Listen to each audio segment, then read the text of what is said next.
Fala, turma! Seja muito bem-vindo a mais um episódio do nosso Redcast. O podcast foi desenvolvido, foi pensado para que você, empreendedor, possa planejar e executar, o crescimento da sua empresa, para que você possa crescer o seu negócio de uma forma saudável, de uma forma correta. Hoje a gente tem um tema super interessante aqui, que é o tema da gestão financeira, né? Eu tenho certeza que em algum momento você já se deparou aí com questões relacionadas a finanças nesse desafio do crescimento organizacional. Tenho certeza que isso é um dos assuntos que mais interessam o nosso empreendedor brasileiro. Um próprio exemplo disso foi a pandemia, né?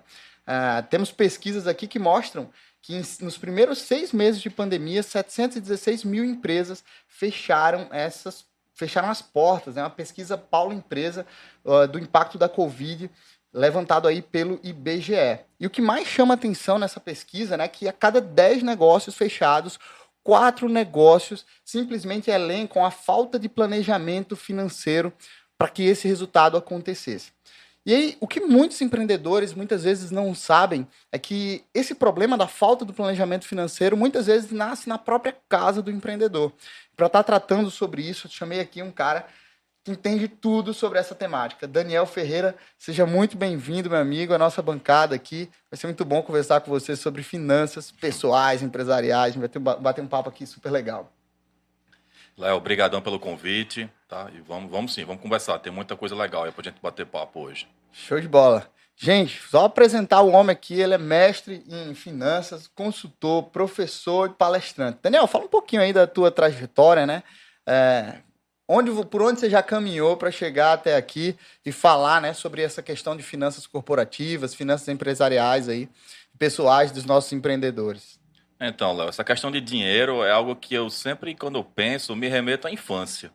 Então, desde que eu era menino, cara, menino pequeno mesmo ali, as brincadeiras que eu tinha era banco imobiliário, né? Não sei se o pessoal aí, dependendo da geração da galera, lembra do banco imobiliário, mas jogava banco imobiliário. Eu lembro de brincando com os meus primos, a gente se juntando ali, a gente chamava de vendinha.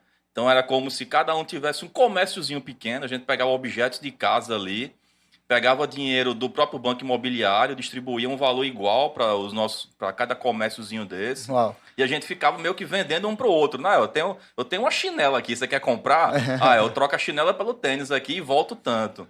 Então, desde pequeno, cara, eu sempre tive Fantástico, cara. esse time, né, por questão de dinheiro. E não é à toa que hoje já estou há mais de 20 anos aí trabalhando na área financeira, desde assistente financeiro, gerente financeiro de empresa, nos últimos 15 anos como professor universitário na área de finanças e mais recentemente nos últimos 4, 5 anos trabalhando também essa questão da mentoria financeira para pessoas, orientando aí pessoas, orientando empresários, profissionais liberais a lidarem melhor com o seu dinheiro. Então realmente é uma área que eu amo, uma área que eu gosto, faço por amor mesmo. É aquele trabalho que não é nem trabalho, né? Quase diversão. Quando você faz o que gosta, você para de trabalhar. Então, esse é o sentimento que eu tenho quando a gente fala de finanças. Fantástico, cara. O Daniel já trabalhou aí com a gente, vários projetos de consultoria, né? Domina e sempre dá show, sempre que a gente tem um projeto aí em conjunto. Seja muito bem-vindo, Daniel. Muito bom ter você aqui. Obrigado. Daniel, uma coisa que muitos empreendedores acabam confundindo mesmo, né? É a questão patrimonial. Eu queria começar o nosso episódio de hoje falando sobre essa confusão patrimonial, o que é pessoa física, pessoa jurídica. Geralmente isso se mistura muito na cabeça do empreendedor. Eu acho que aí, muitas das vezes, está a raiz, né? Talvez não todas as causas, mas a raiz de vários dos problemas financeiros que as empresas têm. E, obviamente, que isso acaba limitando ali o crescimento dessas organizações. O que é a sua experiência diz sobre isso aí? Então, tudo vem da questão da falta de organização, né? Palavra-chave aí é organização. Quando você não tem organização do seu dinheiro, você, querendo ou não, acaba misturando com da sua empresa, né? Da pessoa jurídica. Então, você chega um momento que você não sabe o que é seu, o que é da empresa, você começa a cometer aqueles erros básicos de usar cartão de crédito da sua empresa para fazer feira para sua casa, ou muitas vezes Pagar a comprar escola dos meninos. pagar a escola dos meninos e comprar carro no nome da empresa, né? Porque você acaba tendo desconto, né? As concessionárias vendem com valor com desconto para a pessoa jurídica e aí você acaba aproveitando aquele desconto, comprando um carro no nome da pessoa jurídica da sua empresa, mas que na verdade o carro é para uso pessoal do sócio e você acaba misturando. Então, isso é extremamente negativo, porque quando você senta com um empresário e questiona como é que está o negócio dele, quais são as margens de ganho, se está tendo retorno, não está tendo, se aquele negócio dele está gerando né, caixa, está gerando dinheiro, ele tem essa dificuldade, ele não sabe responder isso aí. Porque como está tudo misturado, né, ele não tem uma definição de prolabore, e é outro erro assim, muito clássico né, do empresário. E muita gente acha que é só empresário pequenininho, um micro, e não é. Muitas vezes pequenas empresas ali, eles não têm fatura milhões, né, ano, muitas vezes, mas não tem uma definição clara do seu prolabore, né, de quanto que é o seu salário, de quanto que ele ganha. E aí, os que têm, na verdade, acabam definindo errado. Eu brinco que como é que o empresário define seu prolabore? Ele pega lá um papel em branco, rasga lá do caderno dele, o papel em branco. Começa a escrever tudo que ele gasta, né? Pega a famosa bic azul, né? Caneta azul. E vai. Bom, a prestação do financiamento da minha casa é tanto. Da Mercedes é tanto. A Mercedes é tanto, né? Eu tenho que ter uma Mercedes, um carrinho básico, né? Uma Mercedes. Eu tenho uma feira aqui, média de tanto. O meu cartão de crédito ali gira em torno de tanto por mês. Começa a listar ali o famoso padrão de vida dele, né? Soma e dá ali 10 mil, 15 mil, 12 mil. Aí diz, bom, isso é obrigatoriamente o que a minha empresa tem que me pagar. Só que ele nunca pergunta para a empresa se a empresa tem capacidade de pagar aquilo para ele. Se tem fluxo de caixa para isso. Se tem caixa para aquilo. E se realmente vale. Uma vez eu peguei um trabalho de consultoria numa empresa onde o prolabore do sócio era 55% do faturamento da empresa. Meu Deus do céu. Aí como é que você sustenta uma empresa dessa? Né? Eu falo brincando, eu sei que é um pouco pesado, mas é como se o sócio estivesse matando a empresa. Estivesse matando a galinha dos ovos de ouro dele, que é a empresa. Ou seja, aquele ativo que está gerando receita para o empresário, ele está matando dia após dia, né? Ele está sufocando. Muitas vezes o negócio, não é que o negócio não seja viável. Eu já tive casos de clientes que o negócio é extremamente viável, a margem é altíssima, tudo para dar certo. Só que o próprio empreendedor, exatamente por não ter essa organização financeira em casa, né, os gastos dele, o controle pessoal dele, ele jogava essa conta para quem pagar? A empresa.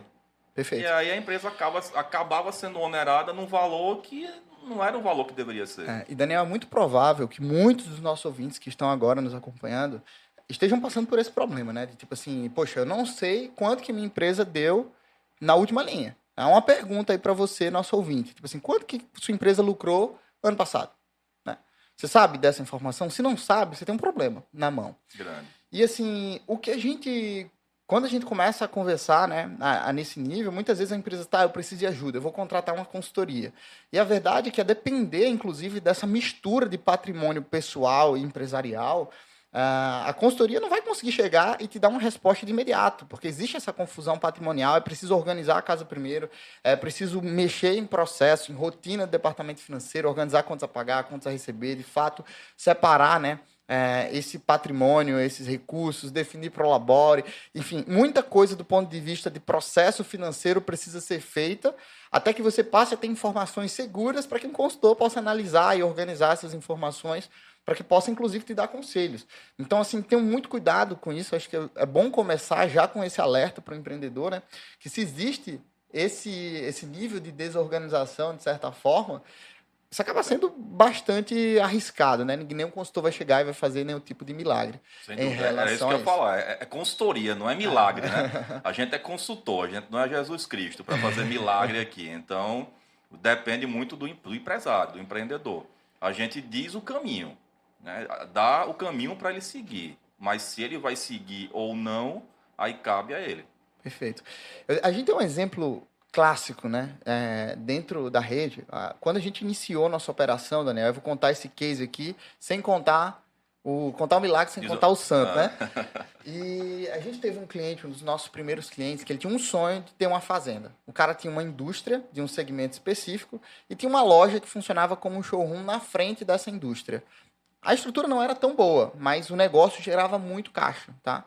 Ele conseguiu crescer cada vez mais, foi uma marca que ficou conhecida aqui no nosso estado, pegou um boom aí de um crescimento de um determinado setor e conseguiu expandir sua operação.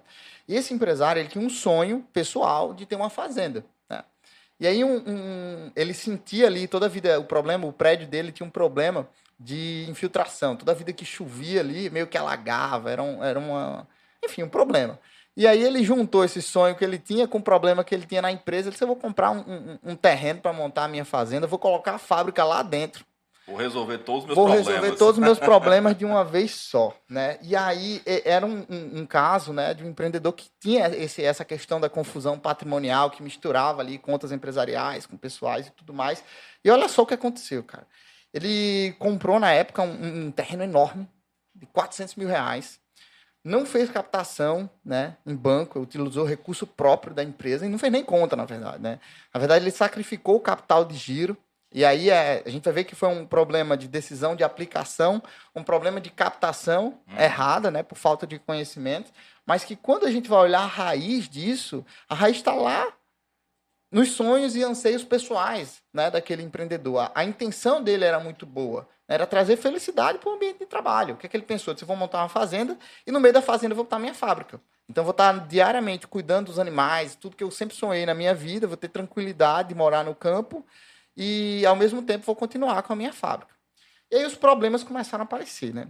Primeiro apareceu uma oportunidade que o dono do terreno viu que vendeu para ele os 400 mil e ofereceu o terreno do lado pelos mesmos 400 mil, facilitando o pagamento, e ele foi lá e comprou, dobrou o terreno sem necessidade.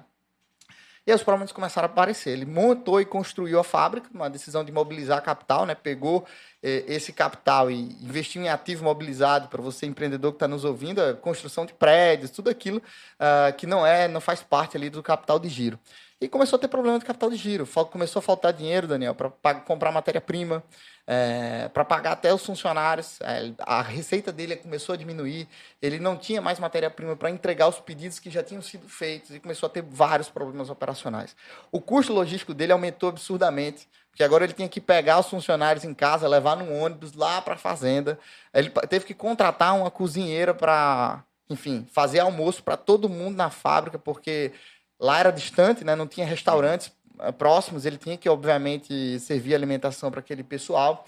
Então, você vê que a decisão e o sonho dele, pessoal, tomou a frente de tudo na empresa, né? E, infelizmente, a empresa dele, quando a gente chegou, né, já era tarde demais, ele acabou comprando esse terreno sem escritura pública, então não tinha nem como vender. A gente precisa vender ativo para retornar a caixa à empresa e recomeçar o negócio. E isso não pôde acontecer porque não tinha escritura pública. Ou seja, de fato, era um negócio imobilizado e não tinha muito o que fazer. É um caso bem triste, né? Nesse caso específico, o empreendedor perdeu em pouquíssimo tempo um patrimônio que ele construiu ao longo de 20 anos. Mas é um caso que nos alerta para várias situações, né? Essa mistura do sonho pessoal, enfim, com questões corporativas, acho que até uma cultura patrimonialista, a gente vinha falando aqui antes do episódio começar, né? De que assim, existe isso muito forte, sobretudo no empreendedor nordestino, de que ele precisa ali ser o cara que tem estoque, ser o cara que tem estrutura, que tem sede própria, que enfim, é tudo no patrimônio da empresa. E ele acaba, muitas vezes, utilizando mal o capital de giro. Qual que é a avaliação que você faz sobre isso, Daniel?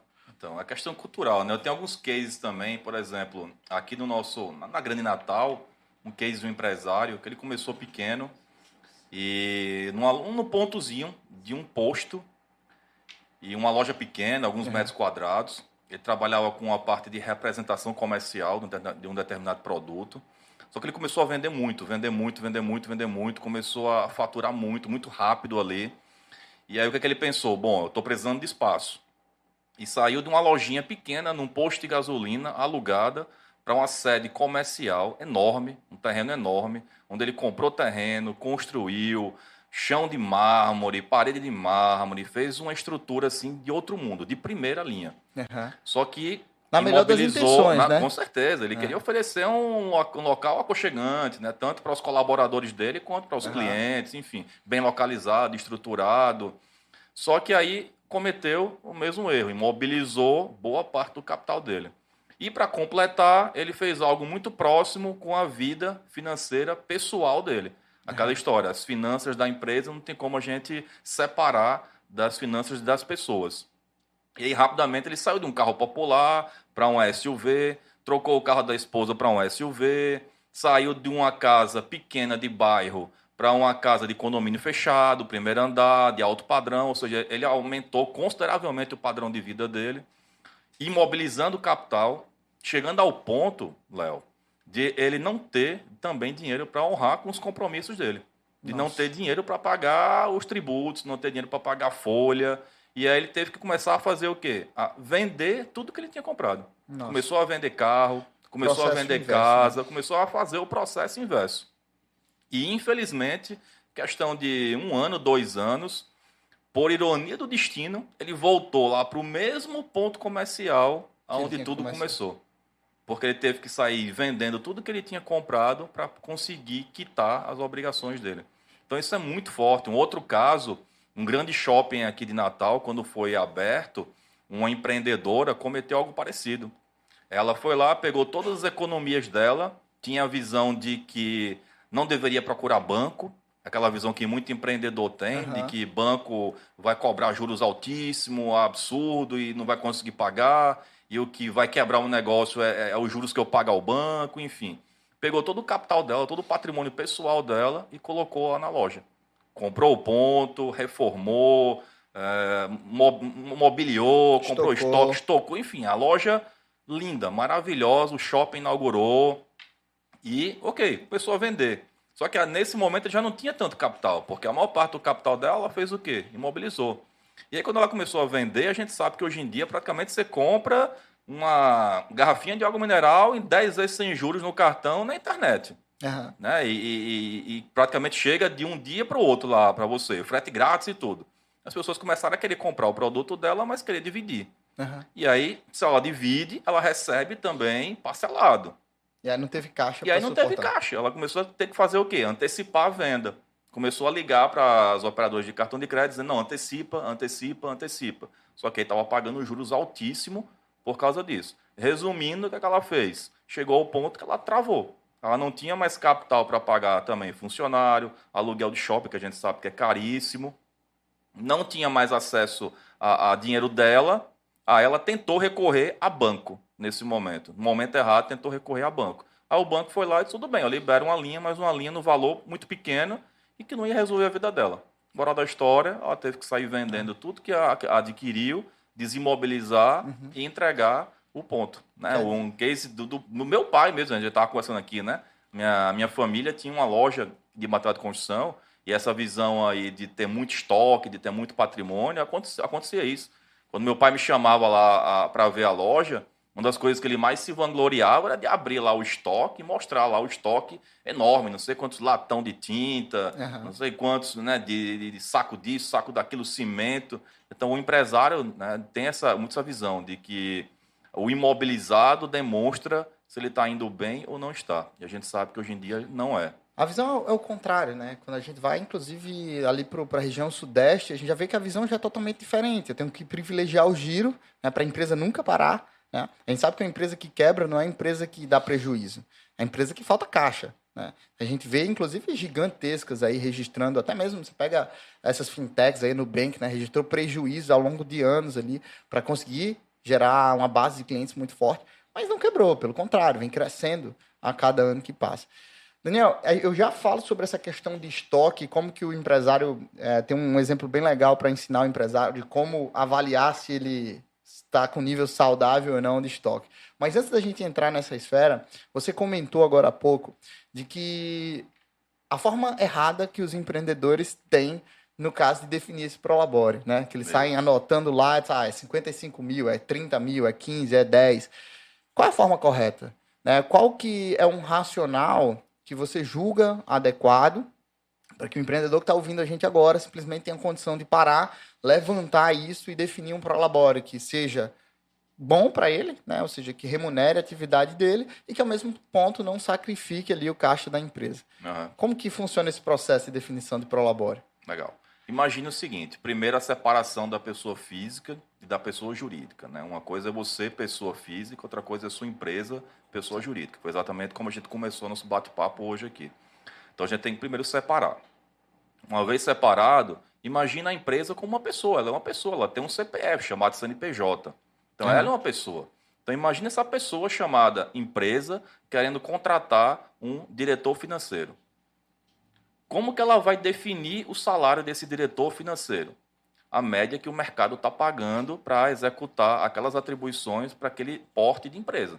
Então, vamos supor que seja, não sei, vamos arredondar um valor aqui, 10 mil. Então, 10 mil é o valor que ela pagaria para uma pessoa ser responsável pelo financeiro. Então, qual seria o valor? Aí, imagina o sócio. O sócio, ele é o sócio que uma das atribuições dele, ou a atribuição dele na empresa, é ser responsável pelo financeiro. Aham.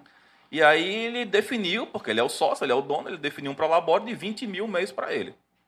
Só que aí se coloque no lugar da empresa. Qual é a lógica da empresa ter uma opção de poder contratar uma pessoa no mercado para pagar 10 mil mês, com basicamente as mesmas competências, as mesmas skills ali que o Aham. empreendedor tem, e por que ela pagaria então 20 mil, o dobro, para o empresário? Só porque ele é empresário? Eu li uma vez uma o que é o dono da empresa, eu li uma vez uma reportagem, eu acho que era da Shining Box, do dono da Shining Box, onde ele dizia o seguinte: eu sou assalariado da minha própria empresa. E esse era o título da Aham. reportagem. E basicamente, quando você lia a reportagem, era isso. Ele recebia o mesmo salário para o labore dele, era o mesmo Uau. salário que qualquer outro funcionário, colaborador dele receberia se estivesse executando funções no mesmo nível dele ali, no mesmo valor. Aí alguém pode perguntar: tá, Daniel, mas ele é o dono da empresa, então A qual é a vantagem. vantagem, então? Que eu sou dono, tenho um risco, porque se quebrar eu posso, né, Aham. quebrar junto, enfim. Qual é o risco? Qual é a vantagem, então, de eu ser dono, já que eu vou ganhar a mesma coisa que o meu colaborador ganha? A vantagem está exatamente aonde? No lucro. Sim. No lucro da empresa, aí sim você vai definir a sua política de dividendo, ou seja, uma parte do lucro você vai Distribuir. reinvestir, voltar para a empresa, e a outra você vai distribuir. Aí esse distribuir é onde entra a sua parte. Então, o ganho do sócio, o ganho do empresário, não tem que estar no prolabore. Tá? O ganho dele tem que estar no lucro. Perfeito. E aí ele deixa de sufocar a empresa, porque a empresa que dá lucro, ela está crescendo. E aí ele cresce junto, você cresce, é uma questão de ganha-ganha. Você não vai sufocar ali a sua galinha dos ovos de ouro. Perfeito. Eu acho que isso é uma dica valiosíssima, tá, Daniel? Porque ela começa a gerar um senso de, sabe, de escassez e de disciplina. Porque, assim, quando o empresário ele decide ganhar no Prolabore, né, querendo ou não, ele vai gerir as suas finanças pessoais de uma forma muito mais solta, né?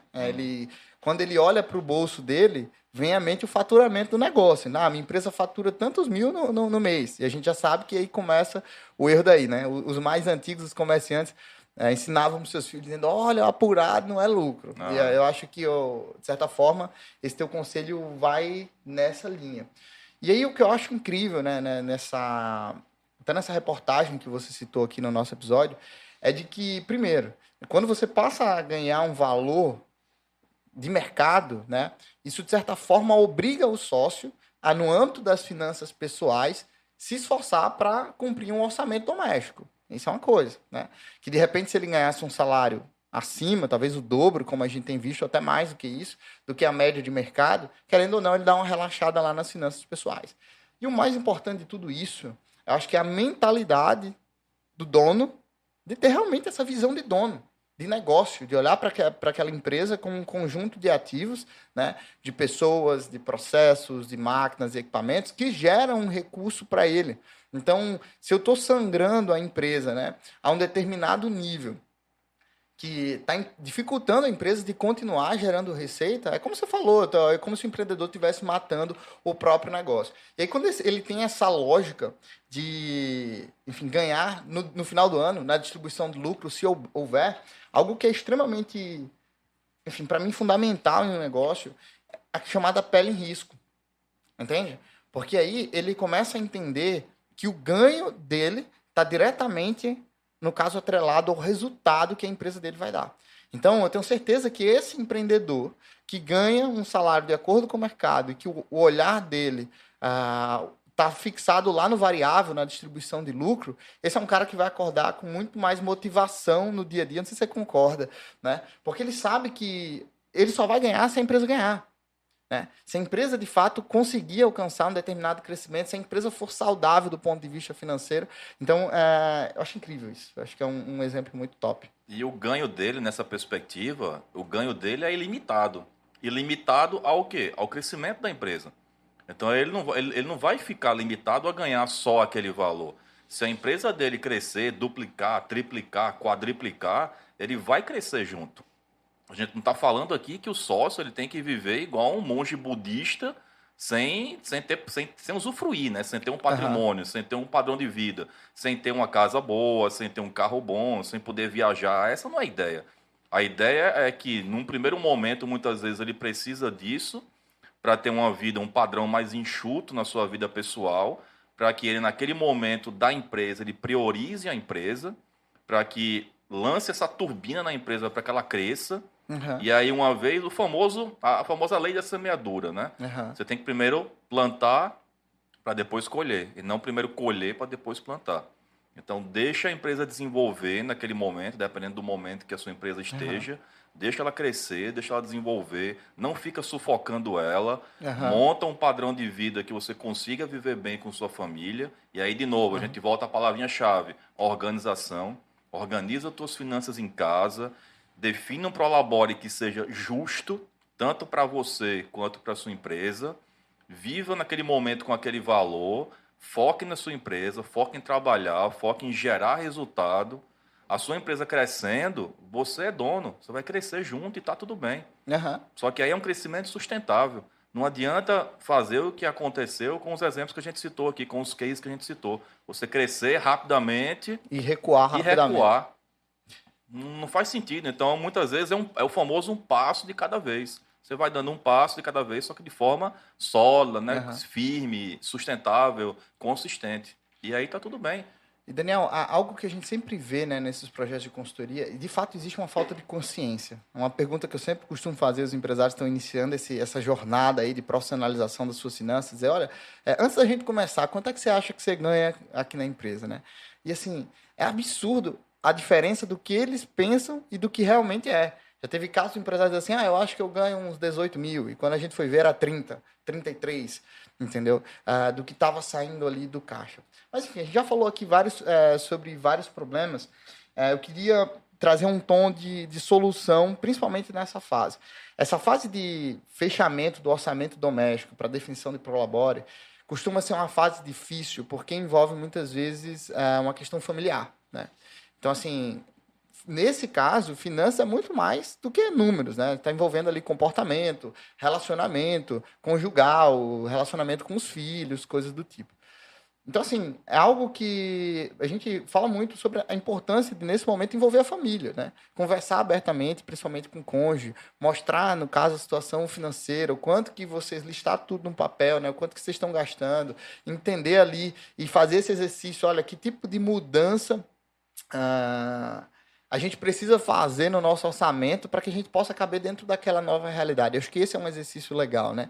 E aí, fazendo uma analogia, tem uma ferramenta lá nas finanças corporativas chamada orçamento base zero, né? Vou montar um orçamento ali como se eu não tivesse dívida, como se a gente estivesse iniciando a vida agora. Eu acho que esse é um exercício legal. Então, assim, parar e pensar, poxa, primeira coisa, o Daniel deu uma dica super valiosa, assim, quanto que ganharia uma pessoa para fazer exatamente as coisas que eu estou fazendo na empresa? Vamos supor que seja 10 mil.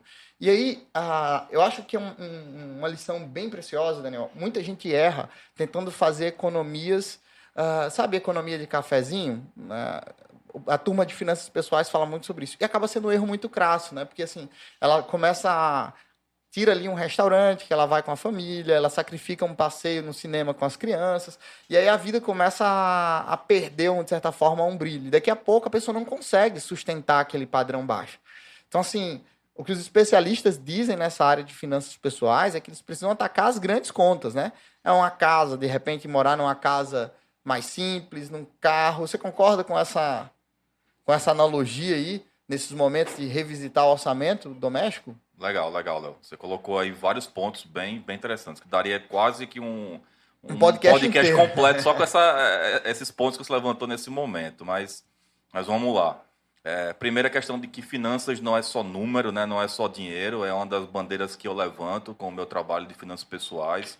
A gente tem até um jargão que diz: finanças não é apenas sobre dinheiro, é sobre vidas. Aham. Então, dinheiro nunca é dinheiro. Dinheiro são sonhos, dinheiro são desejos. E aí, se a gente for mais adentro, mais a fundo mesmo no cérebro humano, na neurociência, a gente vai entender que dinheiro é uma palavrinha chamada segurança. É Legal. isso. Sempre dinheiro vai remeter à segurança. E segurança é um sentimento inerente, primário de todo ser humano. Todo ser humano, inconscientemente, deseja segurança. Porque o nosso cérebro ele foi criado para nos fornecer apenas duas coisas. Toda a humanidade ela vive em cima de duas coisas, mentalmente falando. Primeira, procriação. Aham. É isso que o nosso cérebro quer. Segundo, sobrevivência. Então, o nosso cérebro, a gente brinca, diz que é do tempo das cavernas ainda, primitivo. E é. A verdade é. Lá no fundo, é lá isso no que- fundo é isso. O nosso cérebro ele quer que a gente procrie para que a nossa espécie continue, não se extingua, né, não acabe nossa espécie. E segunda, ele quer nos ajudar, ele quer nos preservar. Aham. E aí a gente tem muitos comportamentos automáticos ligados à preservação. Só que, atualmente, nem sempre são os melhores comportamentos. Então, a gente tem que entender que dinheiro é muito mais emocional do que a gente imagina. A neurociência diz que 95% das decisões que um ser humano tem ligado a dinheiro são ligadas ao subconsciente. E Nossa. subconsciente é emocional. Então, quando a gente acha que está tomando decisões muito racionais ligadas a dinheiro, na verdade não está. Sempre aquela pessoa que gasta compulsivamente. Eu peguei uma vez um caso de uma mentorada, que a gente fez um trabalho junto, que, resumindo, ela não conseguia juntar dinheiro. Ela tinha muita dificuldade. Ela tinha um bom salário, mas não conseguia juntar. E, resumindo, a gente foi lá na infância dela, porque Nossa. todos os comportamentos do ser humano, 95%, 98%, é da infância, o que você viveu com seu pai e com a sua mãe. A gente percebeu que ela tinha muita grana quando ela era pequena, os pais dela tinham dinheiro, ela vivia muito bem, só que os pais trabalhavam muito, sempre estavam muito ausentes de casa. Ela vivia criada por governanta, por chofé, por funcionários da casa, do lar, e mal via os pais. Então, o cérebro dela associou dinheiro É uma a coisa ruim. falta de amor, falta de carinho, falta de atenção. E aí, assim ficou registrado essa mensagem na mente dela. Quando ela, já adulta, começou a trabalhar, a ganhar o dinheiro dela, sempre que ela ganhava dinheiro, o que é que o cérebro dizia? Olha, fulano de tal, você quer ter falta de amor? Você quer ter falta de carinho? Você quer ter falta de atenção? Ela dizia, não. Então, tudo bem. Então gaste. Gaste o dinheiro. Se livre do dinheiro. Porque se você juntar dinheiro, você não vai ter amor, não vai ter carinho, não vai ter atenção. É algo, racionalmente, a gente está aqui a nível racional conversando, pode ser meio louco, mas felizmente ou infelizmente é a maneira que o nosso cérebro funciona. E é assim que a gente toma nossas decisões. Então tem que tomar muito cuidado com isso. Essa questão do orçamento tem que se sentar a família, né, tem que montar. Ah, Daniel, eu não gosto de falar sobre dinheiro, é outra questão cultural, a famosa dinheirofobia. O brasileiro não tem essa cultura de falar sobre dinheiro, de conversar, não tem, mas é necessário, tem que sentar, tem que montar planilha, ou usar aplicativo, anotar quanto que ganha, quanto que gasta. Daniel, isso é muito chato. É chato, eu não vou mentir, é chato. Mas nem sempre na sua vida adulta você faz apenas o que você gosta ou o que lhe dá prazer. Sim. Muitas vezes você tem que fazer coisas que naquele momento não são prazerosos, mas bem-vindo à vida adulta. É necessário, isso, né, é necessário. Então você tem que fazer para que aquilo, com organização, gere coisas positivas. Ah, Daniel, é porque eu vou me limitar, eu vou me sacrificar, eu vou reduzir o orçamento, eu vou deixar de ir para restaurante, eu vou deixar de viajar. Bom, pensa o seguinte, existe um outro conceito chamado padrão de vida e qualidade de vida. Um erro muito comum do brasileiro é gastar grande parte do seu dinheiro em padrão de vida. Daniel, o que é padrão de vida? Moradia, transporte, saúde, estudo, escola, né, educação, isso é padrão de vida. E o que é qualidade de vida? Aí é onde entra ir a um restaurante, porque você sorvete gosta, no final de semana, na praça, uma viagem com seu marido, com sua esposa, com seus filhos. Então, isso é qualidade de vida. O que gera a sensação de que eu estou vivendo uma vida feliz, uma vida que me dá prazer viver, é quando você gasta o seu dinheiro com qualidade de vida. E não com padrão. Apenas com padrão de vida.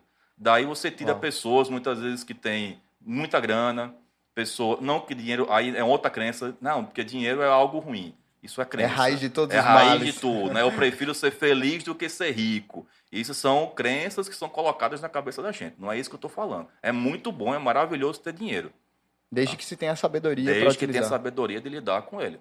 Então, você tem que saber lidar com o dinheiro. É onde entra de novo a palavra organização. Quando você tem essa organização muito bem definida e investe de uma maneira adequada o valor para padrão e o valor para qualidade de vida, você consegue ter uma vida sustentada. O que é que o brasileiro faz? A maior parte do dinheiro dele, ele joga para padrão. E aí fica bancando um padrão, morando numa casona, tendo um carrão, gastando equipamentos eletrônicos, joga tudo para lá. E aí, para poder bancar isso, o que é que ele faz? Não, vamos cortar restaurante, vamos deixar de viajar. Uhum. E eu digo isso, Léo, porque eu mesmo já cometi esse erro. Uhum. Eu mesmo, professor de finanças há mais de 20 anos, mestre, eu mesmo, no meu inconsciente, lá lidando com o dinheiro, há mais de 5 anos atrás, eu fazia isso. Eu morava numa casa de mais de R$500 mil, eram 2 carros dentro de casa quitados, do meu e da minha ex-esposa. Só que, para poder bancar essa estrutura, eu primeiro trabalhava 7 dias por semana, 24 horas por dia. Nossa. A famosa corrida dos ratos, né? Trabalhar mais para ganhar mais, para gastar mais, trabalhar mais para ganhar mais, para gastar mais. Eu estava nessa corrida. E aí, para conseguir bancar esse padrão de vida, que é o que a gente entende que é o que a gente tem que fazer com o nosso dinheiro, eu sacrificava a minha qualidade de vida. Então, eu sacrificava viagem, eu sacrificava sair com minha família, ir para restaurante, ou seja, eu não vivia. Eu só fazia trabalhar. Então, eu não tinha prazer em viver. Eu era quase que uma máquina de trabalhar e fazer dinheiro. Tinha dinheiro? Tinha. Vivia bem? Vivia. Tinha carro? Tinha. Mas eu não era feliz. Nossa. Então, você entende que dinheiro é muito mais do que apenas dinheiro. Quando comecei a lidar melhor com o meu dinheiro e entender o que realmente me faz feliz, não me faz Daniel, mas o ser humano. Ser humano nenhum, ele consegue ser feliz só restringindo, só cortando. Não tem como. Isso é uma questão, de novo, cérebro. Mentalidade. O cérebro da gente, ele quer recompensa. Né? Então, você não consegue, por exemplo, por que regime é tão difícil de se fazer? Porque vai de encontro ao nosso cérebro, é um sacrifício. O nosso cérebro, ele é treinado para fazer, como eu já falei, né, procriar e fazer com que a gente sobreviva. Para que a gente sobreviva, a gente tem que gastar o quê? Menos energia. Então, o nosso cérebro, ele quer que a gente fique no modo stand-by, sem gastar energia. Qualquer coisa que o ser humano tem que fazer para evoluir, para melhorar, ele tem que fazer de início forçado. É uma academia que você tem que ir, é um exercício físico que tem que fazer, é um regime que você sabe que você precisa fazer, mas no momento não é legal. Primeira semana é horrível, cara, é horrível. Fazer uma academia quando você não gosta, ir caminhar quando você não quer, fazer uma reeducação alimentar é horrível. Primeira semana é horrível e tá tudo bem, vai horrível mesmo. Segunda semana já é um pouco menos horrível. Terceira semana já é um pouco menos, até entrar no famoso hábito. Porque entrou no hábito, entrou no automático. E aí você já começa a executar aquilo de uma maneira mais tranquila. E com o dinheiro, é a mesma coisa. Começar a controlar dinheiro, organizar de início é horrível? É horrível. Sim, mas tem que ser feito. Segunda semana é mais tranquilo. 1 mês, 2, 3, você vai começar a organizar que você não vai nem perceber que está organizando. E as coisas vão começar a funcionar, né, ao seu redor. Então, uma dica que eu dou para o pessoal com relação a dinheiro é: entenda, claro, de dinheiro, você tem que estudar, fazer cursos, ler sobre dinheiro em si, mas leia também sobre essas questões da neurociência. Entenda um pouco como é que sua mente funciona, porque 95% de toda a sua decisão, na sua vida, não só em dinheiro, é ligada à sua mente. Quando você começa a entender isso, começa a entender que o seu emocional interfere muito mais do que o racional, você começa a entender os porquês. Por que eu faço isso? Por que eu penso aquilo? Por que eu ajo com o dinheiro dessa maneira? Por que eu sou gastador compulsivo? No meu caso, Léo, era o contrário. Eu era um economizador compulsivo. Essa é boa, viu, Daniel? Eu era o extremo, porque normalmente é o gastador compulsivo, né? Acho que economizador compulsivo eu não conheço ninguém, fora eu. Então, mas por quê? Eu não conseguia entender. As pessoas chegavam, Daniel, cara, por que você só quer juntar? Juntar, né? Independentemente da quantia que eu juntava, mas eu tinha que juntar. Desde o meu primeiro mês de trabalho como estagiário, eu tinha acho que, sei lá, 17, 18 anos. De lá para cá, eu sempre juntei dinheiro. Sempre Aham, juntei uma parte de todos os meus ganhos. Por que, Daniel? Porque questões, de novo, infância. O aham, que é que eu via na minha infância, de forma geral? Meus pais, né, pai e mãe, discutindo por dinheiro, dizendo que não iam conseguir pagar todas as contas do mês, dizendo que dinheiro era difícil, que dinheiro não dava em árvore, que eu tinha que trabalhar, quem quisesse ganhar dinheiro tinha que trabalhar loucamente, 24 horas do dia, 7 dias aham. por semana.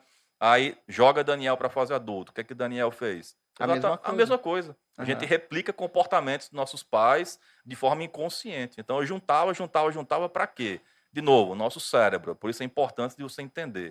O que é que meu cérebro jogava de mensagem para mim? Daniel, volta lá na tua infância, cara. Olha lá. Tu quer passar aquilo de novo? Tá vendo teu pai e tua mãe discutindo lá? Briga, confusão, gritaria, não vai ter dinheiro, tendo que comer isso, mas era o que tinha para pagar. Enfim, Aham. tu quer passar por isso? Não. Então, meu irmão, trabalha feito um maluco, né? E junta. As pessoas perguntam, Daniel, para que tu tá juntando dinheiro? Não sei. Eu não sei, cara, eu não sei. Eu lá sei, eu sei que eu tenho que juntar, né? E juntava. Que loucura. Então, assim, você deixa de viver. Durante anos e anos da minha vida, eu praticamente era um zumbi. Era um zumbi. Eu não era um ser humano, era um zumbi. Porque eu só fazia trabalhar. E qualidade de vida eu não tinha. Foi quando eu comecei a entender essa questão de o que é padrão de vida, o que é qualidade de vida, e você ter uma vida mais equilibrada, né? Mais organizada, mais sustentável. De novo, não é que a pessoa não pode ter uma casa boa, não é que a Claro. pessoa não pode ter um carro bom, não é que a pessoa não possa fazer viagens internacionais, usufruir de questões materiais, de forma alguma. Aham. Dinheiro tá para isso também e é maravilhoso, vamos aproveitar a vida nesse sentido também. Mas não é apenas Aham. questões materiais. Foquem em questões que lhe deem qualidade de vida. É Uau. isso que vai lhe dar aquele gás a mais, né? Aquela energia, aquela motivação de dizer: eu estou vivo, eu estou bem comigo, eu estou bem com minha família, eu sinto vontade, energia para viver. E Daniel, primeiro eu queria te agradecer, cara. Com esse nível de entrega, assim, acho que você falar que isso aconteceu com você é excelente. Assim, primeiro que mostra que de fato comprova, né, que existe uma questão emocional, uma questão psicológica por trás dessa questão das finanças pessoais, finanças domésticas. Segundo, que é muito provável que tem muitos empreendedores nos escutando agora que estejam passando por essa mesma fase, né? E que de repente muitas vezes se veem como incapazes de solucionar esse problema.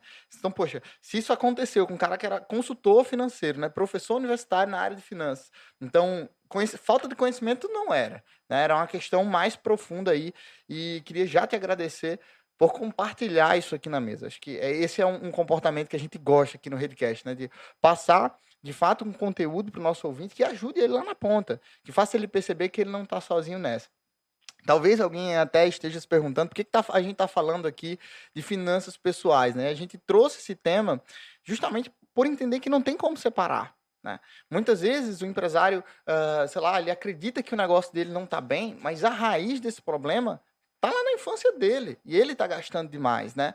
A gente costuma estruturar quando a gente trabalha com esses projetos financeiros, né, separar os caixas ali. Como que é o caixa operacional do negócio e como que é o caixa de investimento, o caixa de financiamento. São vários, né, e a gente acho que precisaria de um episódio só para explicar cada um desses caixas.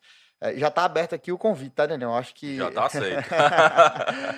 um episódio não vai ser suficiente para a gente tratar de todas essas questões financeiras, né? A gente tem escutado muito ah, reclamações, de fato, e cobertas de razão de clientes nossos, nesse período aí pós-pandêmico, estão sofrendo muito com inflação. Você pega a turma de bares e restaurantes, por exemplo, você vê aí as coisas no mercado, a gente que faz feira, né?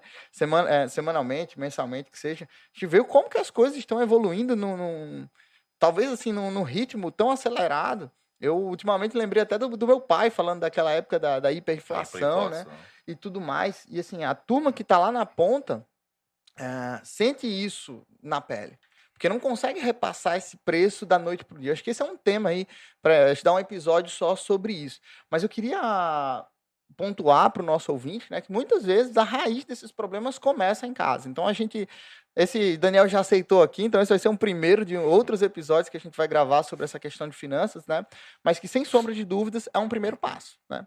É organizar as finanças de casa para que você possa, a partir de um segundo momento, ter finanças na sua empresa equilibradas. Porque, assim, às vezes tem empreendedores, a gente já ouviu, Daniel, talentosíssimos. Se a gente vai para a área de serviços, por exemplo, né? Então, você vê um profissional que era um profissional autônomo, reconhecido demais no mercado, que faz muito bem aquilo, que é tipo assim, a paixão da vida dele é aquela profissão e que às vezes já está se sentindo tão mal com essa situação que ele já está pensando até em desistir. A gente já viu casos dessa forma, né? Uhum. A pessoa geria mal as finanças pessoais, gastava demais, achava que a empresa não dava retorno e tinha um sentimento que trabalhava 12 horas por dia e que meio que isso não retornava.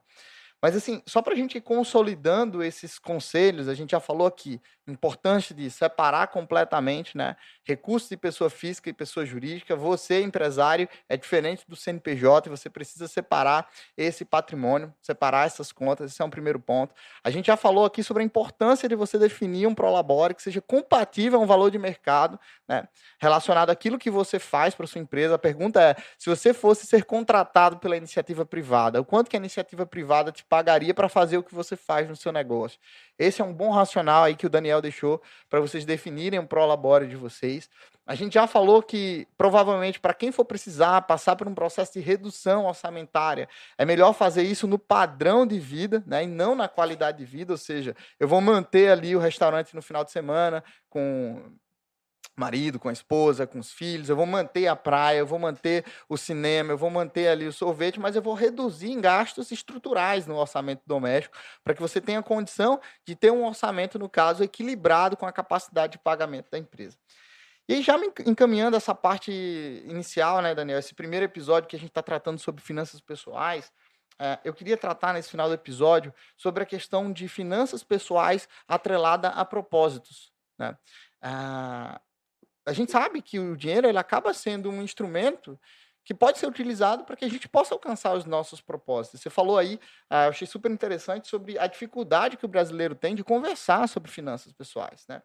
E aí, se a família conversa sobre isso, se a família tem sonhos em conjunto, é um excelente momento de colocar isso na mesa. Porque se isso não é colocado, acaba que o dinheiro ele vai ser gasto de uma forma.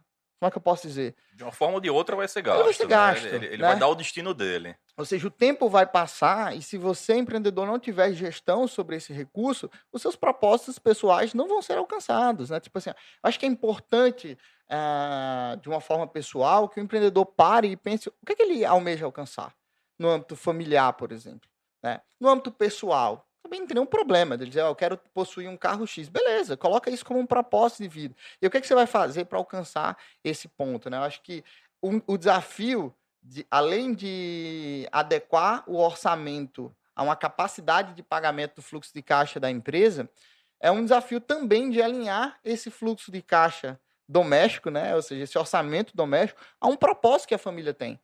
Se é uma família que gosta de viajar, então você tem condição, às vezes, de viajar mais de uma vez no ano, 2, 3 vezes ao ano, se você priorizar isso no seu orçamento doméstico, né, Daniel?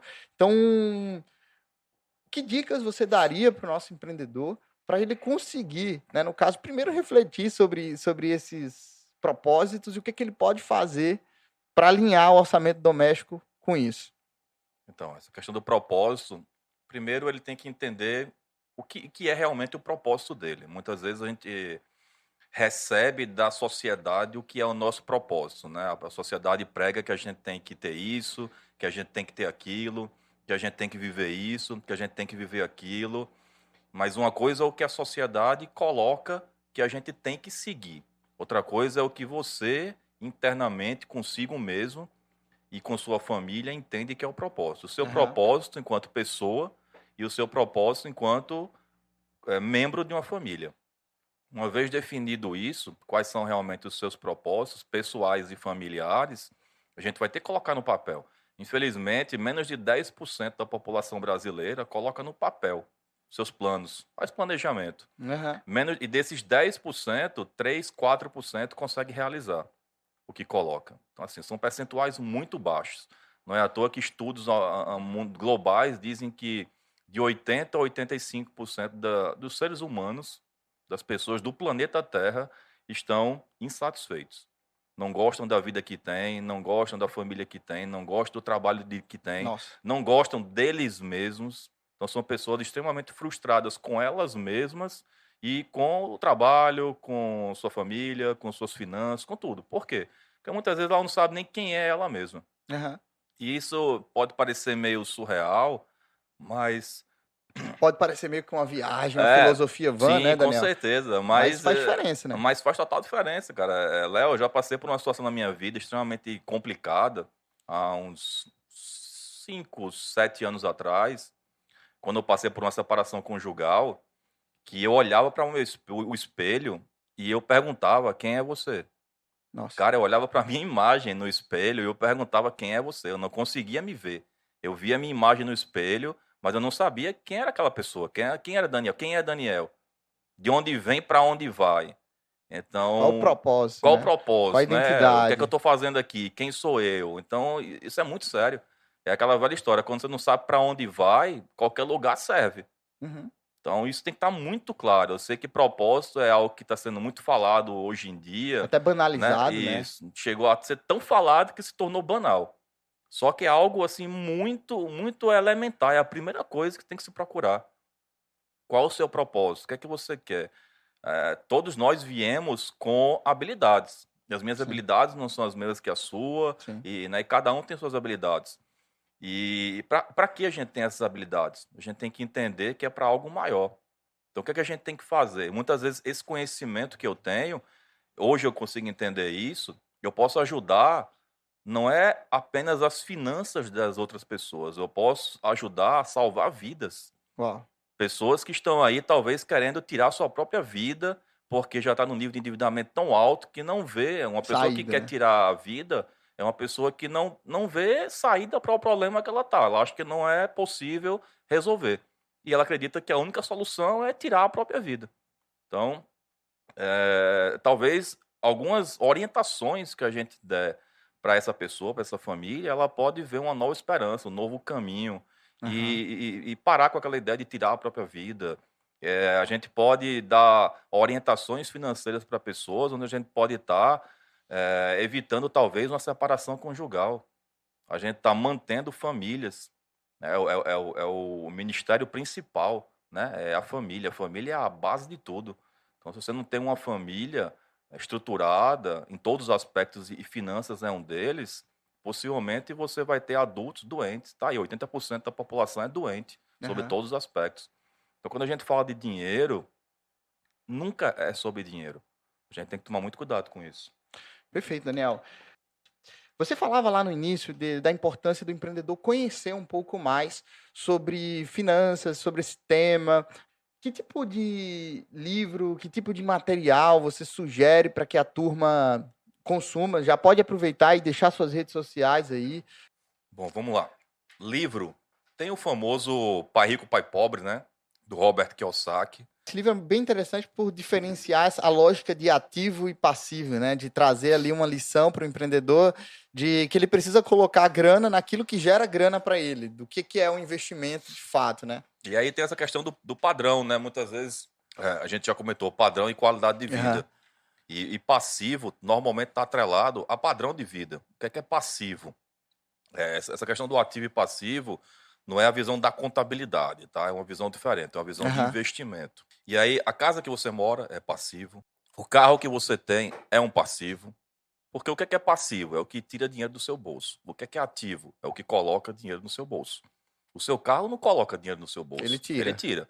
A sua casa pode ser linda, maravilhosa, Gerar mobiliada, conforto. projetada, Aham, gera conforto, maravilha. Mas ela tira dinheiro do seu bolso, ela não coloca.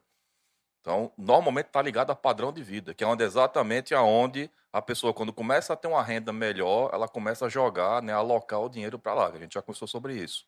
E aí, como eu falei, eu cometi esse erro. Mesmo professor, mestrado, tal, tal, tal, ensinando sobre finanças, eu cometi esse erro. aham, E para mim foi uma virada de chave. É um livro tido como iniciante, simples, mas quando você começa a entender realmente o que é um ativo, o que é um passivo, e quando você entende que as pessoas que conseguiram ter uma vida financeira aham. tranquila, confortável, atingir a famosa liberdade financeira, né, como a gente fala, foram pessoas que colocaram seu dinheiro aonde? Em ativos.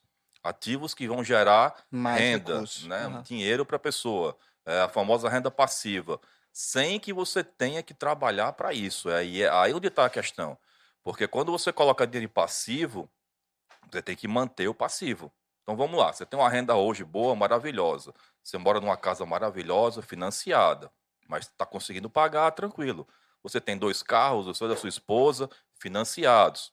Prestação alta, são carros muito bons, mas você ganha bem hoje, você está conseguindo pagar. Até aí tudo bem.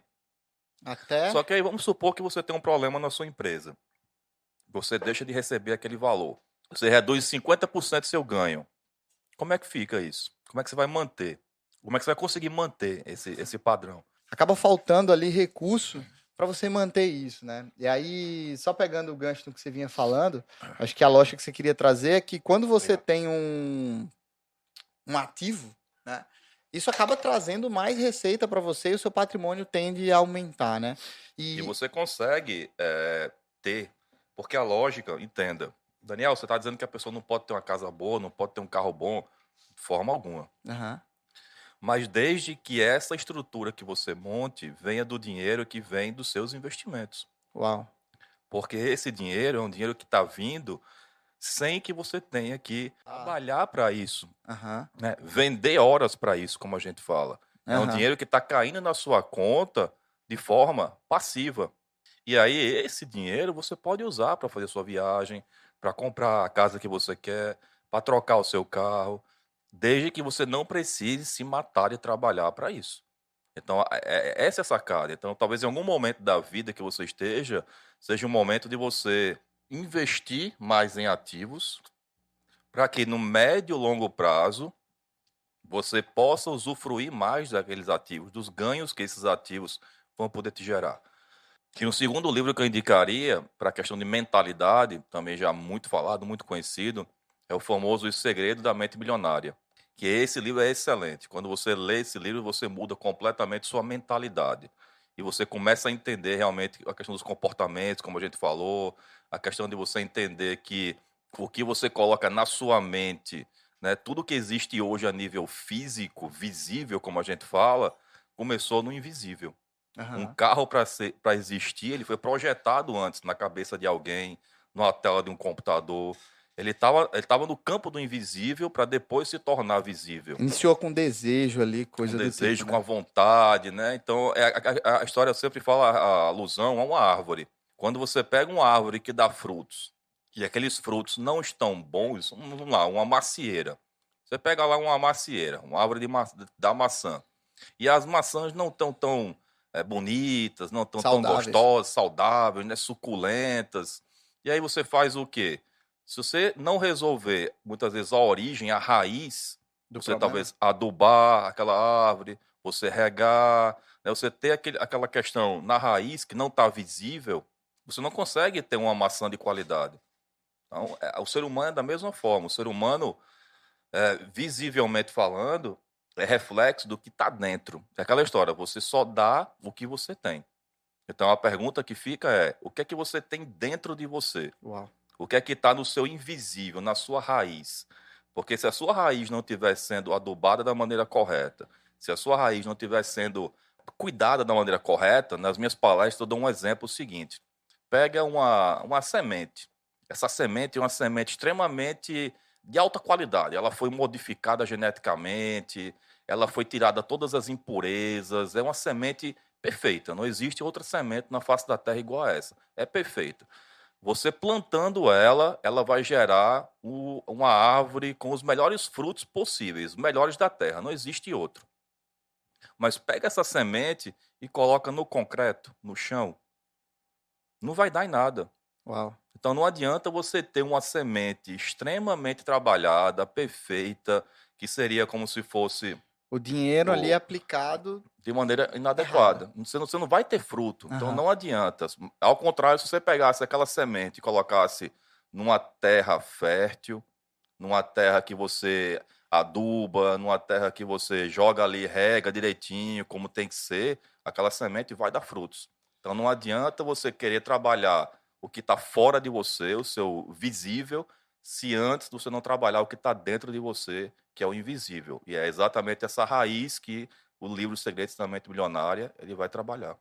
Fantástico, Daniel. Queria te agradecer demais pela tua presença aqui no Redcast. Tenho certeza que foi só o primeiro episódio de vários outros que vão vir aí para ajudar o nosso empreendedor a estruturar as finanças pessoais e do negócio deles, né? A gente tem muitos temas aí para a gente conversar, gestão de capital de giro, como combater essa inflação no controle de custos ali, vários temas que vão ser relevantes. Queria que você já desse as suas palavras finais, deixar as suas redes sociais aí para o pessoal te seguir, como que a turma faz para te encontrar aí, e a gente já vai encaminhando aqui o final. Primeiramente, agradecer ao convite e já me colocar mais uma vez aberto a novos convites. É uma satisfação enorme estar com você aqui. Legal. O Léo, antes de um colega de trabalho, é um amigo. Então, para mim, é uma satisfação enorme estar aqui com você. Ficaria o dia todo batendo papo aqui. Tá É um super assunto que você também gosta, é uma área Aham. também que você atua, área financeira. Então, é um papo que a gente gosta de bater. Então, para mim, é uma satisfação enorme estar aqui. E é como falei, a gente faz esse trabalho de orientação financeira pessoal. O nosso Instagram é Finanças para Pessoas, Legal. tá? Finanças para Pessoas. E a gente tem alguns produtos, mentoria. Iremos fazer agora em outubro um evento presencial, tá? Em off aqui. Primeira mão Em aqui, ó. primeira mão, né? Como a gente fala aqui, um spoiler, né? É. Um spoiler. A gente ainda está fechando ali página do produto e tudo, da imersão, chamada Imersão Caminho da Riqueza. Vai Uau. acontecer possivelmente 22 e 29 de outubro agora, o dia todo, 9 da manhã às 18, 19 horas, 2 dias, 2 sábados, onde a gente vai trabalhar tudo. A gente vai pegar desde a mentalidade da pessoa, né? O primeiro dia, mentalidade, organização financeira e, para quem tiver dívidas, plano de quitação de dívidas. Vai ser o Legal. primeiro dia. Segundo dia, trabalhar só investimento. Renda fixa, renda variável, ações, fundos imobiliários. Então, a promessa da nossa imersão, que já vai na segunda turma, é que a pessoa saia com um plano seguro montado, literalmente montado, que é uma imersão prática, vivencial, Legal. um plano ali onde ela vai escrever e vai sair lá com um manual pronto, para que ela coloque em prática na vida dela, que saia a famosa liberdade financeira, o plano para a liberdade financeira. Então, dia 22, 29, já convido o pessoal aí a participar. Quem quiser conhecer um pouco mais do nosso trabalho, nosso Instagram, Finanças para Pessoas. E, como eu falei, um dos grandes diferenciais da nossa abordagem de finanças, por isso que o nome é Finanças para Pessoas, é entender que finanças, como a gente conversou aqui já, não é número, finanças não é só apenas dinheiro, finanças é sobre ser humano, Sobre pessoa, comportamento. vida, propósitos, sonhos, objetivos, desejos. É isso quando a gente fala de finanças. Por isso que a gente aborda as finanças sempre nessa perspectiva muito mais emocional, né, do que ferramental, do que técnica. Vai ter técnica? Vai, Daniel. Vocês vão preencher lá seu orçamento pessoal, quanto que ganha, quanto que gasta, vai ter planilha, vai ter tudo isso. Mas se antes disso a pessoa não trabalhar a sua mentalidade, o seu emocional, que é o que a gente trabalha no primeiro dia, pela manhã, não vai mudar. Não Não se adianta chegar sustenta. aqui com a planilha e dizer, Léo, ó, preenche minha planilha aqui, quanto que ganha, quanto que gasta. Você vai, no máximo, ficar com aquela planilha 1 mês, 2, e nunca mais vai preencher e vai deixar para lá. Engavetar. Então, você tem que realmente primeiro mudar uma mentalidade, um comportamento, para depois você realmente implementar na sua vida e na vida da sua família uma cultura realmente de organização financeira. Perfeito. Daniel, muito obrigado mais uma vez. Eu queria agradecer a você também que está nos escutando, né, nos acompanhando aí, episódio após episódio do nosso Redcast. Sempre é muito bom ter você aqui conosco. Não perca e até o próximo episódio do Redcast. Obrigado, Daniel. Obrigado.